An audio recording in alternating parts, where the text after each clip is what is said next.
Hi friends, இது நாட்டு சரக்கு யூடியூப் சேனல். தங்க ஊசி என்பதாலே அதை கொண்டு கண்ணை குத்திக் கொள்ள முடியுமா? பாரதிய ஜனதா கட்சி காங்கிரஸ் கட்சி ஆட்சியிலிருந்து அகற்றியது 2004 2014 வரை இருந்த காங்கிரஸ் கட்சி ஆட்சியை பாரதிய ஜனதா கட்சி அகற்றியது. அதனால் நாங்கள் காங்கிரஸ் கட்சிக்காகத்தான் ஓட்டு போடுவோம் என்று சொல்ல முடியுமா? பாரதிய ஜனதா கட்சி தன்னுடைய கொள்கை என்னவென்று அறிவித்துவிட்டது. இதுதான் என் கொள்கை, தீவிர இந்துத்துவா. அதற்கு எதிர்நிலையில் உள்ள கட்சி என்று சொல்லக்கூடிய காங்கிரஸ் கட்சி என்ன செய்ய வேண்டும்? அவர்கள் தங்களுடைய கொள்கை நிலைப்பாட்டை நல்ல முறையில், சிறந்த முறையில் மக்கள் மத்தியில் எடுத்து செல்ல வேண்டுமா வேண்டாமா? காங்கிரஸ் கட்சி சுதந்திரத்திற்கு பிந்தைய ஆண்டுகளில் காங்கிரஸ் கட்சி மட்டுமே கோல் வச்சு கொண்டிருந்த காலங்களில் அவர்களே வெற்றி பெற்றுக் கொண்டிருந்தார்கள் அல்லவா? அதை போன்ற நினைப்பிலே இப்போது இருந்து கொண்டிருக்கிறார்கள். காங்கிரஸ் கட்சியில் எப்போதும் தலைவர்கள் மட்டுமே இருக்கிறார்கள், தொண்டர்கள் யாருமே இல்லை. அதனால்தான் அதன் வீழ்ச்சிக்கு முக்கியமான காரணமாக இருக்கிறது. அதோடு முக்கியமான இன்னொரு காரணம், காங்கிரஸ் கட்சி அவர்களுடைய முக்கியமான ஓட்டுவங்கியாக இருந்த இஸ்லாமிய மற்றும் தலித், பிற்படுத்தப்பட்ட, ஒடுக்கப்பட்ட மக்களின் வாக்குகளை இழந்து வருகிறது. அந்த வாக்குகளை சிதறடிப்பதற்கான வியூகத்தை பாரதிய ஜனதா கட்சி வகுக்கிறது என்றால், அந்த வியூகத்தை வகுப்பதற்கு காங்கிரஸ் கட்சி என்ன செய்தது? அவர்களுக்கு தானே பொறுப்பு இருக்கிறது. 2014 ஆண்டு தேர்தலில் பாரதிய ஜனதா கட்சி 15 லட்சம் பணம் போடுவோம் அப்படி இப்படிலாம் தேர்தல் வாக்குறுதி கொடுத்து ஆட்சிக்கு வந்து விட்டார்கள். அதற்கு பின்பு 2019 ஆண்டு தேர்தலில் அவர்கள் வெற்றி பெறுவதற்கான என்ன காரணம் இருக்க முடியும் சொல்லுங்கள்? எந்த காரணமும் இல்லை. ஒரே காரணம், காங்கிரஸ் கட்சி எதிர்க்கட்சிகளை ஒருங்கிணைத்து ஒரு சிறந்த முன்னெடுப்பை செய்யவில்லை. அது அவ்வளவுதான். அவர்கள் எப்படி என்றால், நாங்கள் தான் பெரியனன் மனப்போக்கு அவர்களிடம் இருக்கிறது. அதோடு 2004 ஆண்டிலிருந்து 2014 ஆண்டு வரையிலான காங்கிரஸ் கட்சியின் ஆட்சியில் இஸ்லாமியர்கள் நிலை, இந்தியா முழுவதும் இஸ்லாமியர் நிலை தலித் மக்களை விட மிகவும் மோசமான நிலையில் இருக்கிறது. அவர்களுக்கு 10% இடஒதுக்கீடு வழங்க வேண்டும் என்று மன்மோகன் சிங்கால் அரசால் அமைக்கப்பட்ட நீதிபதி ராஜேந்திர சச்சார் விசாரணை ஆணையமும் நீதிபதி ரங்கநாத் மிஸ்ரா விசாரணை ஆணையமும் பரிந்துரை செய்தது. ஆனால் காங்கிரஸ் கட்சி என்ன செய்தது? 10 ஆண்டுகள் ஆட்சி செய்தார்கள். அவர்கள் செய்ய வேண்டும் என்றால் அப்போது செய்திருக்கலாம். செய்தார்களா? இப்பொழுது பாரதிய ஜனதா கட்சி செய்கிறதுங்க. அவர்களுடைய முக்கியமான வாக்கு வங்கி என்று சொல்லக்கூடிய முற்பட்ட வகுப்பினர், இந்தியாவிலே அவர்களுடைய சதவீதம் 3.3%. ஆனால் அவர்களுக்கு 10% இடஒதுக்கீடு அவர்கள் கேட்காமலே கொடுத்திருக்கிறது பாரதிய ஜனதா கட்சி. இப்போது சொல்லுங்கள், எந்த கட்சிக்கு அந்த மக்கள் வாக்களிப்பார்கள்? 3% வாக்காக இருந்தாலும் அது வெற்றியை நிர்ணயிக்கக்கூடியதில் முக்கிய பங்கு வகிக்கிறது. அவர்கள் 10% அந்த இடஒதுக்கீடு அளித்து சிந்தாமல் சிதறாமல் அந்த சமூகத்தின் வாக்குகள் அனைத்தையுமே பாரதிய ஜனதா கட்சி என்று உறுதி செய்திருக்கிறார்கள். காங்கிரஸ் கட்சி செய்ததா? காங்கிரஸ் கட்சியினுடைய ஆட்சி காலத்தில் எப்போதும் குண்டுகள் வெடித்துக் கொண்டே இருக்கும். பாரதிய ஜனதா ஆட்சியில் இருந்தால் குண்டுகள் வெடிக்காது. அதற்கான காரணத்தை நீங்களே கற்பனை செய்து கொள்ளுங்கள். நீங்களே உங்களுடைய அசம்சம் செய்து கொள்ளுங்கள். அது அப்படித்தான். காங்கிரஸ் கட்சி அவர்கள் ஆட்சியில் இருந்தபோது குஜராத் கலவரம் மற்றும் பல குண்டுவெடிப்புகள் இந்தியா முழுவதும் நடந்தது. அந்த வழக்குகளில் கைது செய்யப்பட்டவர்களை சரியான முறையில் விசாரணை செய்து முன்னெடுப்பு செய்திருந்தால் அவர்கள் அனைவருக்கும் தண்டனை கிடைத்திருக்கும். ஆனால் அவர்கள் செய்தார்களா? எதுவும் செய்யவில்லை. எதாலும் ஒரு லேசினஸ். ஆமாம், இவங்களுக்கு என்ன அப்படின்ட்டு. ப. சிதம்பரம் மீது குற்றம் மட்டும் சாட்டப்பட்டது. அவர் குற்றம் நிரூபிக்கப்படவில்லை. ஆனால் இந்த பாரதிய ஜனதா அரசாங்கம் என்ன செய்தது? அவரை 100 நாட்கள் உள்ளே வைத்தது.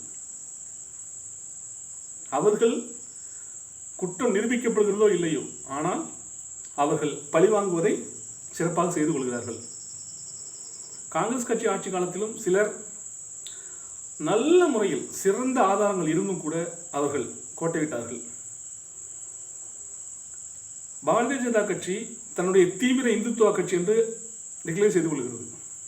இந்த காங்கிரஸ் கட்சி சிறுபான்மை இன மக்கள், தலித் மக்கள், ஒடுக்கப்பட்ட, பிற்படுத்தப்பட்ட மக்களின் பாதுகாவலர் என்று தன்னை பறைசாற்றிக் கொள்ளும் கட்சி, தன்னை விளம்பரப்படுத்திக் கொள்ளும் கட்சி என்ன செய்தது? நாங்கள் மிதவாத இந்துத்துவை கையாளுகிறோம் என்று கூறியது. இது எப்பொழுது நடந்ததுனால், குஜராத், மத்திய பிரதேசம், ராஜஸ்தான், சத்தீஸ்கர் மாநில தேர்தல்களில் ராகுல் காந்தியை பற்றி அவர் ஒரு இத்தாலி கிறிஸ்டியன் என்று சொல்வதற்கு அவர் என்ன சொன்னார் தெரியுமா? நான் ஒரு இந்தியன் என்று சொல்லியிருக்கலாம். அவர் என்ன சொன்னதுன்னா, நான் ஒரு பிராமணன், பூணூல் உணிந்த பிராமணன் என்று. அவருக்கும் கூட அந்த பூணூலில் தான் பெருமை இருக்கிறது போல் இருக்கிறது. அவர்களுடைய மனநிலை எப்படித்தான் இருக்கிறது. இப்படி காங்கிரஸ் கட்சி அவர்களுடைய ஆட்சி காலத்தில் தான் 1991ஆம் ஆண்டு காங்கிரஸ் கட்சியில் இருந்த RSS பிரதமரான நரசிம்மராவ் அவருடைய ஆட்சி காலத்தில் தான் பாபர் மசூதி இடித்து தள்ளப்பட்டது. இவர்கள் சொல்கிறார்கள், கட்டுப்பாட்டை மீறி கரசேவர்கள் வந்து இடித்து விட்டார்கள், எங்களால் ஒன்றும் செய்ய முடியவில்லை என்று. ஒரு நாட்டில், ஒரு ஜனநாயக நாட்டில் இராணுவத்தையும் போலீஸையும் தாண்டி சாதாரண மனிதர்கள் உள்ளே பூந்து இடித்துவிட முடியுமா? அவர்களுடைய பக்தர்களை கட்டுப்படுத்த முடியவில்லை என்று கூறுகிறார்கள். அது திட்டமிடப்பட்ட சதி செயல். அப்போது நரசிம்மராவின் ஒப்புதலுடன் அழகாக நடத்தி முடிக்கப்பட்ட சதி செயல். அதற்கு பிறகு கிட்டத்தட்ட 30 ஆண்டுகள், 91 நடந்தது, இப்போது 2020, 30 ஆண்டுகள் இடைப்பட்ட காலத்தில் காங்கிரஸ் கட்சி பல தடவை ஆட்சியில் இருந்து விட்டது.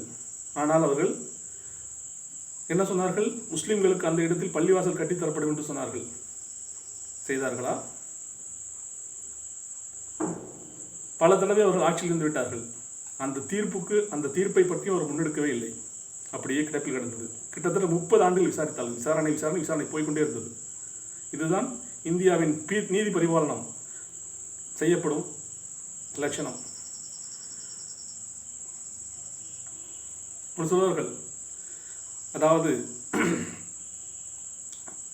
நீட்டிக்கப்பட்ட நீதி, அதாவது நீதி என்பது உடனடியாக கிடைக்கவில்லை என்றால் அது மறுக்கப்பட்ட நீதி என்று. நீதி என்பது உடனடியாக கொடுக்கப்பட வேண்டும். ஒரு வழக்கு, ஒரு இது சம்பவம் நடந்து 30 ஆண்டுகள் கழித்து அதுக்கு தீர்ப்பு சொல்லும் என்றால் அது நீர்த்து போய்விடும். அது மறுக்கப்பட்ட நீதிதான். இப்பொழுது இந்த பாபர் மசூதியில் அந்த ரஞ்சன் கோகா என்ற அந்த உச்சநீதிமன்ற நீதிபதி இப்பொழுது பாஜகவின் எம்பியாக இருக்கிறார். அவருடைய தலைமையிலான பெஞ்ச் தீர்ப்பு கூறியது. என்ன கூறியது என்றால், இடித்ததெல்லாம் தவறுதான் எல்லாம் கூறிவிட்டு நம்பிக்கையின் அடிப்படையில் அந்த இடத்தை அவர்களுக்கு அளிக்கிறோம் என்று கூறியது. அப்பொழுது இதே காங்கிரஸ் கட்சி என்ன சொன்னது? முஸ்லீம்கள் பக்கம் நின்றதா? எப்படி முஸ்லீம்களுக்கும் காங்கிரஸ் கட்சி மீது நம்பிக்கை வரும்? ஆமாம், ஓவைசி பிஜேபியின் பி டீமாக இருக்கட்டும், இப்படித்தான் இருக்கும். நானும் அப்படித்தான் நம்புகிறேன். ஏனென்றால் அவருடைய தொகுதியில் மட்டுமல்லாமல் அவர் போட்டியிடாத தொகுதிகளிலும் கூட காங்கிரஸ் கட்சிக்கு வாக்களிக்காதீர்கள் என்று தான் பிரச்சாரம் செய்திருக்கிறார். அவர் என்ன சொல்கிறார் என்றால், தேர்தலுக்கு பிறகு நாங்கள் பெரிய கட்சியில் அணுகினோம், எங்களை தீண்டத்தகாதவர்களாக பார்த்தார்கள் என்று அவர் கூறுகிறார். இது எந்த அளவுக்கு உண்மை என்று தெரியவில்லை. அவர் மகாராஷ்டிராவிலும் தேர்தல் போட்டியிட்டு வாக்களை பிரித்தார், உத்தரப்பிரதேசத்தில் தேர்தல் போட்டியிட்டு வாக்களை பிரித்தார். இப்போது பீகார் தேர்தலில் 5 தொகுதியில் அவர் கட்சி வெற்றி பெற்றிருக்கிறது. 6 தொகுதிகளில் அவர் ராஷ்டிரிய ஜனதா தள கட்சி காங்கிரஸ் கூட்டணி வெற்றி வாய்ப்பை பாதித்திருக்கிறார். இப்படி அவர் தனித்து போட்டியிருக்காமல் போயிருந்தால் நிச்சயமாக ராஷ்டிரிய ஜனதாதளம் ஆட்சி அமைத்திருக்கலாம். இப்பொழுதே முறையாக தேர்தல் முடிவுகள் 119 தொகுதிகள் ராஷ்டிரிய ஜனதா கூட்டணி வெற்றி பெற்று விட்டதாக அறிவித்ததை மட்டும் உண்மை செயல்படுத்தி இருந்தால் அவர்கள் தான் ஆட்சி அமைத்திருப்பார்கள். ஆனால் இந்த தேர்தல் ஆணையமும் தேர்தல் அதிகாரிகளும் தேர்தல் முடிவை திருடிவிட்டார்கள் என்று தான் சொல்லப்படுகிறது. எந்த நம்பிக்கையில் காங்கிரஸ் கட்சி ஒட்டுமொத்தமாக முஸ்லீம்களின் நம்பிக்கை இழந்து கொண்டு வருகிறது? எந்த நம்பிக்கையில் அவர்கள் வாக்களிப்பார்கள்? அசாதின் ஓவைசிக்கு தன்னுடைய கட்சியை தேசிய அரசியல் கால்பறிக்க வேண்டும், தேசிய அரசியல் முக்கியமான கட்சியாக கொண்டு வர வேண்டும் என்று அவருக்கு ஆசை இருக்கலாம். ஒவ்வொருத்தருக்கும் ஒரு ஆசை இருக்கிறது. எனக்கு கூட கட்சியாக ஆரம்பிச்சு தேர்தல் நிற்க வேண்டும் என்று ஆசை வரலாம். அதே நேரத்தில் அவரும் பொது எதிரியாகிய பாரதிய ஜனதா கட்சியை வீழ்த்துவதற்கு அவரும் சற்று இறங்கி முன்னெடுப்பு செய்திருக்கலாம். அதனால தான் சொல்கிறேன், எனக்கு இப்பொழுதும் சந்தேகம் இருக்கிறது. பல அரசியல் நோக்கர்களைப் போல எனக்கும் அந்த சந்தேகம் இருக்கிறது. அவரை மற்றும் இந்த பாரதிய ஜனதா அரசாங்கம் எதுவும் செய்வதில்லை. அவர் எது வேணாலும் பேசுகிறார், எப்படி வேணாலும் இருக்கிறார். இதை போன்ற நிலை தமிழகத்தில் ஏற்பட்டுவிடக்கூடாது. அவர் இங்கே தமிழகத்தில் போட்டியிட வந்தால் மக்கள் அவருக்கு சரியான பாடத்தை அளித்து விரட்டி அடிக்க வேண்டும். பாரதிய ஜனதா கட்சி இந்துத்துவா கட்சி என்று பகிரங்கமாக அறிவித்துவிட்டது. பீகார் தேர்தலில் போட்டியிட்ட மார்க்சிஸ்ட் கம்யூனிஸ்ட் கட்சி, இந்திய கம்யூனிஸ்ட் கட்சி, மார்க்சிஸ்ட் லெனினிஸ்ட் கட்சி, அவர்கள் கிட்டத்தட்ட தேசிய தேர்தலில் இல்லாதவர்கள், இப்போது புதிதாக வந்திருக்கிறார்கள். இந்த 3 கட்சிகளும் இணைந்து 29 தொகுதிகளில் போட்டியிட்டார்கள். ஆனால் அவர்கள் வெற்றி பெற்றது 19 தொகுதிகளில். ஆனால் காங்கிரஸ் கட்சி 45 தொகுதிகள் மட்டுமே காங்கிரஸ் கட்சிக்கு முதலில் ஒதுக்கப்பட்டுள்ளது. எப்படி 2011ஆம் ஆண்டு தேர்தலில் 63 தொகுதிகளை சிபிஐயும் மற்ற அமலாக்கத்துறையும் ரெய்டு செய்து திமுகவிடந்து பறித்து மிரட்டி வாங்கினார்களோ அதே போன்ற ஒரு நிலையை ஏற்படுத்தி அது போன்ற நிலையில் இப்போது இல்லை. இவர்களும் ரொம்ப கம்பல் பண்ணி 45 தொகுதிகள் வழங்கியிருக்க ராஷ்டிரிய ஜனதா வாங்கிய நிலையில் எங்களுக்கு அதிக தொகுதிகள் வேண்டும் என்று 70 தொகுதிகளை பெற்றிருக்கிறார்கள். பெற்று என்ன பிரயோஜனம்? அனைத்து தொகுதிகளும் தோல்வி அடைந்திருக்கிறார்கள். அவர்கள் 40 தொகுதிகள் மட்டும் போட்டியிட்டு மீதமுள்ள 30 தொகுதிகள் ராஷ்டிரிய ஜனதாவில் போட்டியிருந்தால் முடிவு வேறு மாதிரியாக இருந்திருக்கலாம். என்றால் இன்னொரு விஷயம் இருக்கிறது. ராஷ்டிரிய ஜனதாவும் கூட லாலு பிரசாத் யாதவ் என்பவர் முஸ்லீம்களின் முக்கியமான பாதுகாவலர். இந்தியாவில் எவ்வளவோ தலைவர்கள் மாறிவிட்டார்கள். நிதிஷ்குமார், முலாயம் சிங் யாதவ், மாயாவதி போன்றவர்கள் எல்லாம் கூட அவ்வப்போது சில திரைமறைவு. மாயாவதி, நிதிஷ்குமார் நேரடியாக கூட்டணிக்கு போய்விட்டார். முலாயம் சிங் யாதவ் சில உறவுகள் உண்டு பிஜேபியுடன். அப்படிப்பட்ட நிலைப்பாடு எடுத்திருக்கிறார். ஆனால் இந்தியாவில் ஆண்மையுடன் பிஜேபி ஏற்றுக்கொள்ளவே மாட்டேன் என்று பீகாருக்குள் ரத யாத்திரையை நுழைவிடாமல் தடுத்து அவரை உள்ளே தள்ளிய அத்வானியை ஜெயிலுக்குள் தள்ளிய ஆன்மமிக்க தலைவர் என்றால் லல்லு பிரசாத் யாதவ். அவருடைய புகைப்படத்தை இந்த தேஜஸ்வி யாதவ் பயன்படுத்தவில்லை. அதோடு அவர்கள் வளர்ச்சி என்று தான் பேசினார்களே தவிர பாரதிய ஜனதா கட்சி முன்வைக்கும் இந்துத்துவா கருத்துக்களையும் மக்களை பிரித்தாளும் கருத்துக்களையும் காங்கிரஸ் கட்சியோ ராஷ்டிரிய ஜனதா கட்சியோ முன்வைத்து பிரச்சாரத்தை முன்னெடுக்கவில்லை. அதனால்தான் இப்படிப்பட்ட ஒரு தோல்வி ஏற்பட்டிருக்கிறது. இதே மார்க்சிஸ்ட் லெனினிஸ்ட், இந்திய கம்யூனிஸ்ட், மார்க்சிஸ்ட் கம்யூனிஸ்ட் கட்சிகள் அவர்கள் தங்களுடைய கொள்கை தெளிவாக அறிவித்து விட்டார்கள். நாங்கள் பாரதிய ஜனதா கட்சியுடைய கொள்கைக்கு மிகவும் கடுமையான எதிரிகள், அவர்களை ஒட்டுமொத்தமாக அழித்தொழிப்பதுதான் எங்களுடைய கொள்கை என்று அவர்கள் அறிவித்ததால்தான் மக்கள் 29 தொகுதிகளில் போட்டியிட்ட அந்த கட்சிக்கு 19 தொகுதியில் வெற்றி வாய்ப்பு அளித்திருக்கிறார்கள். எதிரியை சும்மா ஏனோ தானோ எதிர்க்கக்கூடாது, உறுதியாக எதிர்க்க வேண்டும். எலெக்ஷனுக்கு பிறகு பார்த்தது தானே, ஒரு 15 நாள் கூத்து தானே, அதுக்கு பிறகு எல்லாம் ஃப்ரெண்ட்லாகிடும், நான் பேக்ரவுண்ட் டீலிங் வச்சுக்கலாம் அப்படின்ட்டு நினச்சாக்கா கரையேற முடியாது. தமிழ்நாட்டில் கூட திமுக என்பது இப்படி ஒரு பெரிய மாபெரும் கட்சியாக வளர்ந்து நிற்பதற்கு காரணம் அவர்கள் முன்னெடுத்திருக்கும் பாரதிய ஜனதா எதிர்ப்பு நிலைப்பாடு தான். அதே எதிர்ப்பு நிலைப்பாட்டை அவர்கள் தொடர வேண்டும். அப்படி இல்லாமல் அவர்கள் மிரட்டினார்கள் அப்படி இப்படி என்று அவர்கள் கொஞ்சம் வளைந்து கொடுத்து காங்கிரஸ் கட்சி இல்லாத கூட்டணியை ஏற்படுத்த வேண்டும் என்று பாரதிய ஜனதா மிரட்டியதால் அவரை அப்படி இப்படி சில பேக்டோர் வேலைகளை செய்தார்கள் என்றால் அது அவர்களுக்கு கண்டிப்பாக திமுகவுக்கு பின்னடைவாகத்தான் இருக்கும். அதை அவர்கள் நிச்சயம் புரிந்து கொள்வார்கள் என்று நம்புகிறேன். ஒரு கொள்கையை உறுதியாக அறிவித்துவிட்டு இவன் எதிரி, இவனை வீழ்த்துவதுதான் என் முதல் நோக்கம் என்பது அரசியலின் பாலபாடம். உறுதியாக எதிர்க்க வேண்டும். அதை உறுதியாக செய்த கம்யூனிஸ்ட் கட்சிகள் பீகாரில் ஜெயித்திருக்கின்றன. ஏனோதானோ என்று வளர்ச்சி என்று பேசிய 10 லட்சம் பேருக்கு வேலைவாய்ப்பு தருகிறோம், ஓகே, இருக்க வேண்டியதுதான். அதே நேரத்தில் அவர்களுடைய 15 ஆண்டு கால அவர்கள் செய்திருக்கும் இந்தியா முழுவதும் அவர்கள் 10 ஆண்டுகளாக கடந்த 6 ஆண்டுகளாக பாரதிய ஜனதா செய்து ஒரு அல்சாட்டியங்களை அட்டுழியங்களை மக்களிடம் அம்பலப்படுத்தியிருக்க வேண்டாமா? இந்தியாவிலேயே புலம்பெயர் தொழிலாளர்கள் அதிகம் பயணித்தது பீகார் மாநிலத்திற்கு தான். தமிழ்நாட்டிலிருந்து 2500 கிலோமீட்டர் தொலைவில் உள்ள பீகாருக்கு மக்கள் நடந்தே சென்றார்கள். இந்த மோடி அரசாங்கம் அவர்களை பற்றி கிஞ்சித்தும் கவலைப்படவில்லை. அவர்கள் நடந்தே சென்றார்கள். இந்தியாவின் மிகப்பெரிய சோகம் என்றால், வரலாற்று சோகம் என்றால், ஏழை மக்கள் பாதசாரிகளாக 2500 கிலோமீட்டர்கள் நடந்து சென்று சிலர் அவர்களுடைய இடங்களுக்கு சென்றடைந்தார்கள். பலர் செல்லும் வழியிலேயே அவர்கள் மரணித்து விட்டார்கள்.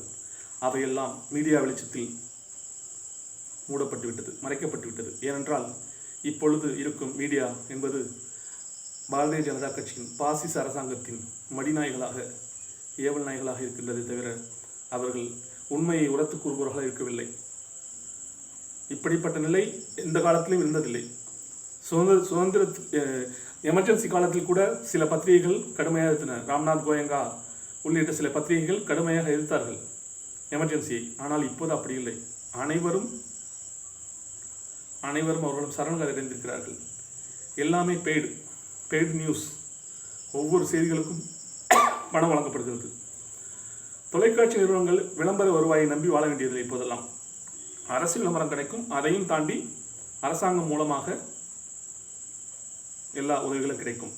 பண உதவி எல்லாம். அவர்கள் மிகவும் திட்டமிட்டு சரியாக காய் நடத்தி கொண்டிருக்கிறார்கள். அவர்கள் தேர்தல் அரசியலை கைதேர்ந்தவர்களாகிறார்கள். ஆனால் எவ்வளவு நாட்களுக்கு அவர்கள் இதே ஆட்டத்தை ஆடிக்கொண்டிருக்க முடியும்? மக்கள் நிச்சயமாக வெறுப்படைவார்கள். இப்போது காங்கிரஸ் கட்சிக்கு உள்ள முக்கியமான கடமை என்னவென்றால் இனி வருகின்ற மாநில தேர்தல்களிலும் 2024ஆம் ஆண்டு வர இருக்கின்ற பாராளுமன்ற தேர்தலிலும் காங்கிரஸ் கட்சி தானாக முன்வந்து அனைத்து கட்சிகளையும் ஒருங்கிணைக்க வேண்டிய பொறுப்பு அவர்களுக்கு தான் இருக்கிறது. இந்தியா முழுவதும் இருக்கக்கூடிய கட்சி என்றால் பாரதிய ஜனதாவுக்கு நிகராக காங்கிரஸ் கட்சி மட்டும்தான். அப்படி இருக்கும்போது அவர்கள்தான் அந்த வேலையை முன்னெடுத்து செய்ய வேண்டும். தங்களுடைய நிலைப்பாட்டை தெளிவாக அறிவிக்க வேண்டும். முஸ்லிம்களுக்கு, தலித் மக்களுக்கும், பிற்படுத்தப்பட்ட ஒடுக்கப்பட்ட மக்களுக்கும் நம்பிக்கை ஏற்படுத்தும் வகையில் காங்கிரஸ் கட்சியின் செயல்பாடுகள் இருக்க வேண்டும். அப்படி இருந்தால் மட்டுமே காங்கிரஸ் கட்சி செயல்பட முடியும், கரையேற முடியும். அப்படி இல்லை, நாங்கள் அப்படிலாம் இருக்க மாட்டோம், இப்படி தான் கதை ஓடும் அப்படி என்று ஏனோ தானோ அப்படி இருந்தால் காங்கிரஸ் கட்சி கரைந்து போவதை யாராலும் தடுக்க முடியாது. மற்றொரு நிகழ்வில் சந்திப்போம். இந்த வீடியோ உங்களுக்கு பிடிச்சா லைக் பண்ணுங்கள், ஷேர் பண்ணுங்கள், சப்ஸ்கிரைப் பண்ண மறக்காதீங்க. பாய்.